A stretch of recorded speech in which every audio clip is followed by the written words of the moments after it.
Trust isn't something you simply decide. It's something your body remembers how to do. If you grew up in an environment where love felt unpredictable, where safety was conditional, or where your emotions were ignored or punished, then your nervous system adapted for survival, not connection. You learned to scan for danger instead of rest and presence. You became hyper-aware, careful, maybe even emotionally numb. Not because you're broken, but because that vigilance kept you safe. But now that same survival wiring may be blocking the very thing you long for: closeness, ease, peace. You might overanalyze people's words, keep emotional walls high, or assume abandonment is always around the corner. It's not a flaw in your character. It's the residue of relational trauma. Today, we're not just talking about how to trust. We're exploring why trust feels so foreign to your body, and how, with compassion and patience, you can begin teaching your nervous system that safety, real safety, is possible now. Before we get started, please note, this video is intended for informational and educational use only. It does not replace professional diagnosis or therapy. If you're struggling, consider speaking with a licensed mental health provider. Trust doesn't begin with logic. It begins with felt safety. In early childhood, the brain and nervous system develop in response to our relationships. If you were surrounded by calm, responsive caregivers who made you feel seen and secure, your system learned the world is safe. People can be trusted. I can relax. But if your environment was filled with yelling, neglect, inconsistency, or emotional volatility, your nervous system wired itself around threat. Trust wasn't an option. Survival was the priority. In those early years, the body keeps score more than the mind. You may not remember every detail of your childhood, but your body does. The racing heart when someone raises their voice, the tension in your shoulders during an argument, the instinct to withdraw even when someone is being kind. These aren't random reactions. They're protective responses, built long ago to keep you safe when safety wasn't guaranteed. This protection was never your fault.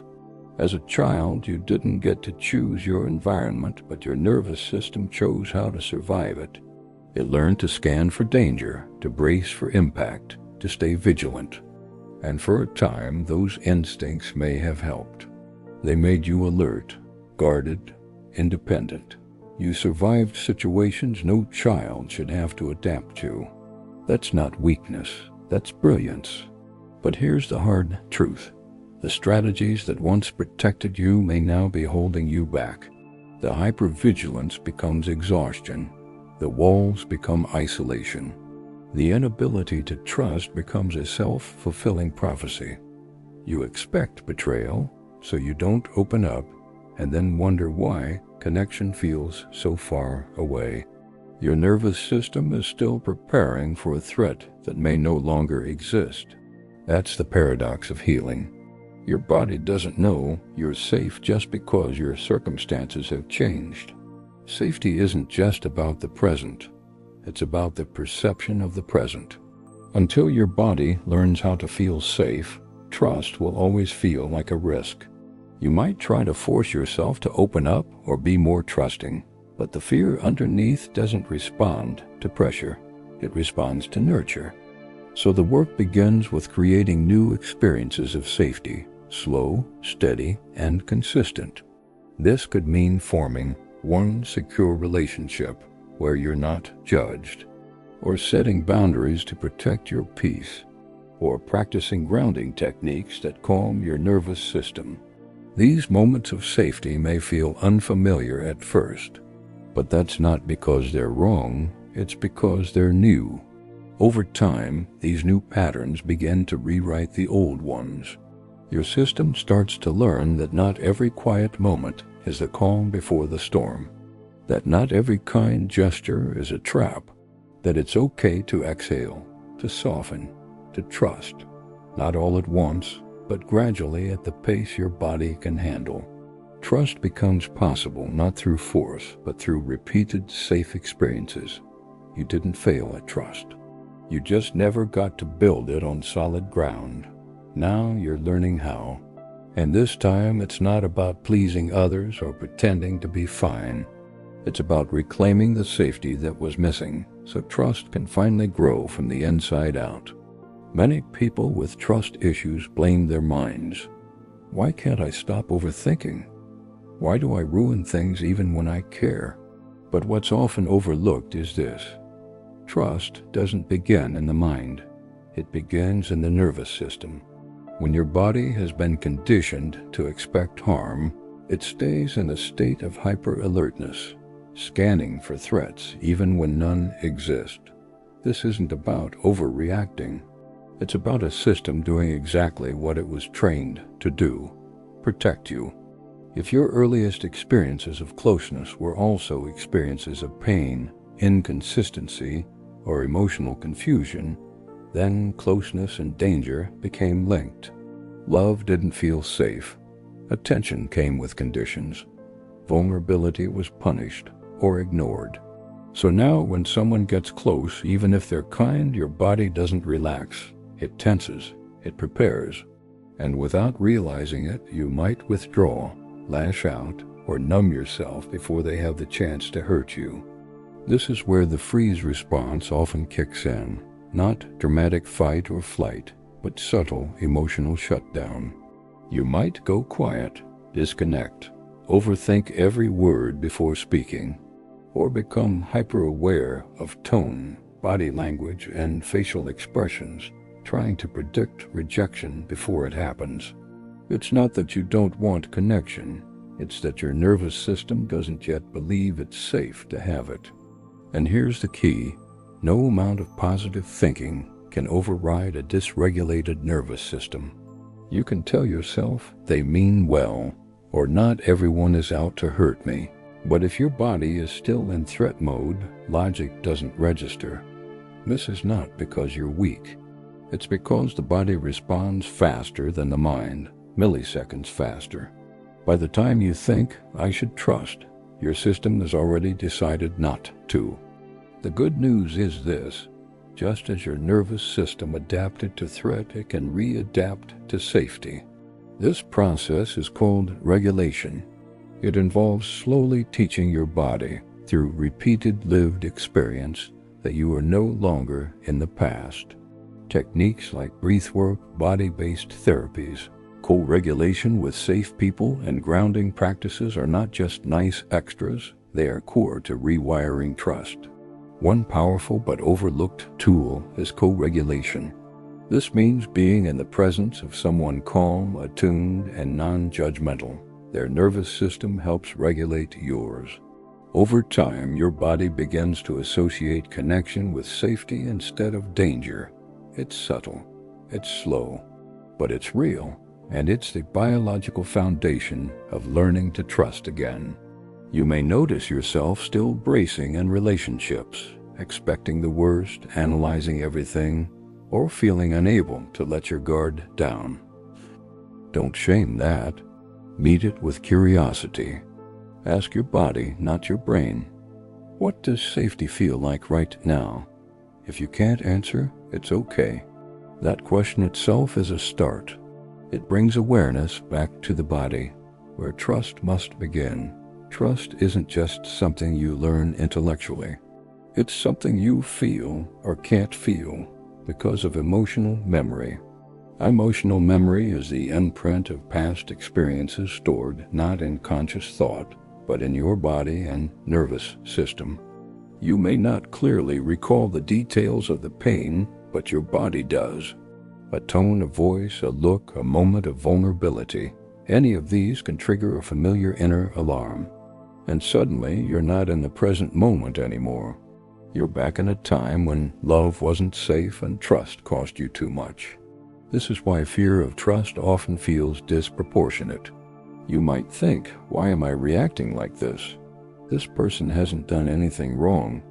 But your nervous system isn't responding to this person, it's responding to a pattern it's seen before. If someone from your past used closeness to control you, lied while smiling, or abandoned you without warning, your system doesn't forget. Even if you've moved on cognitively, your body may still be waiting for the same outcome. These responses aren't irrational, they're unresolved. They're the echoes of wounds that didn't get closure. The fear, the hypervigilance, the urge to sabotage intimacy, they're all attempts by your nervous system to protect you from feeling that pain again. This is why even healthy relationships can feel threatening. Your system doesn't trust the now because it hasn't had a chance to fully process the then. The problem is, unprocessed emotional memory doesn't distinguish between past and present. It generalizes. Closeness equals danger, trust equals vulnerability, and vulnerability equals pain. And so you might build your life around avoiding that trigger, staying distant, never fully opening, ending things when they get too real. Not because you don't care, but because the part of you that was once hurt is still running the show. Healing this doesn't mean shutting down those inner alarms or pretending they're not real. It means learning to listen to them differently. When your body tightens or your anxiety spikes in safe situations, ask, is this reaction about this moment, or is it a memory resurfacing? That one question can begin to separate past pain from present reality and give you a choice you didn't have before. Working with emotional memory requires compassion and patience. Modalities like EMDR, somatic therapy, trauma-informed mindfulness, and safe relational experiences help bring those buried emotional memories to light, not to relive the trauma, but to release the body's grip on it. You're not erasing the past, you're helping your system realize, I'm not there anymore. I survived. It's okay to feel safe now. Releasing emotional memory doesn't happen all at once. It happens moment by moment.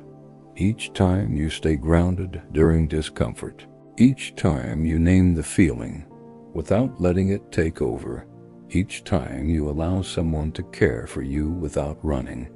These small shifts send a powerful message to your nervous system. This moment is different. You are different now. You don't overcome your fear of trust by forcing it. You heal it by recognizing when your reactions belong to an old story and gently rewriting the ending. Emotional memory will always echo, but as you heal, it gets quieter. And in that quiet, space opens up for something new, not just the absence of fear, but the presence of real, grounded connection.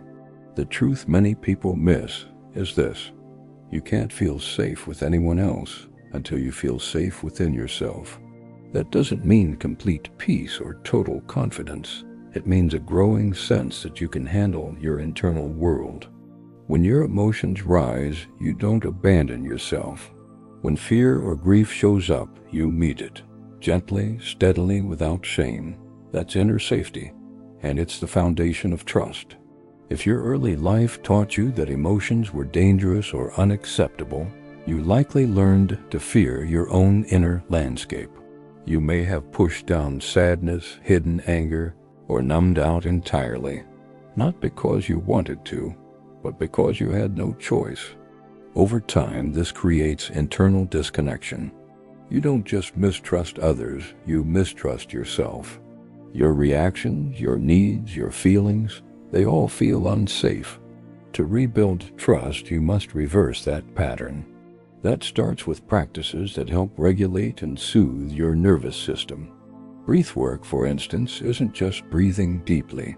It's a biological signal to the brain, we are not in danger. Grounding techniques like feeling your feet on the floor, naming things in the room, or placing a hand on your heart help bring you back into your body, back into the present. These are not coping tricks. They are tools of inner reparenting. Inner child work can also be powerful here. This means noticing when the part of you that's scared, overwhelmed, or ashamed isn't your current adult self, but an earlier self still waiting to feel safe. When that part shows up, you don't scold it. You meet it. You breathe with it. You say, "I see you. I've got you now." That act of internal care begins to restore the safety you never had. But healing in isolation has limits. The nervous system learns safety in relationship. That's why being around consistently safe people, therapists, friends, mentors, is so crucial. Not perfect people, but people who are grounded, non-judgmental, and present. Every moment of being seen and accepted in these spaces becomes a counterweight to past pain. Slowly, the fear softens. The trust grows, not because someone told you to trust, but because your system felt it was okay to. Still, this growth is never instant. Trust unfolds gradually. It stumbles. It contracts. And then, if nurtured, it expands again. The mistake many people make is pushing themselves to just, even when their body isn't ready. That's not healing. That's reenacting pressure.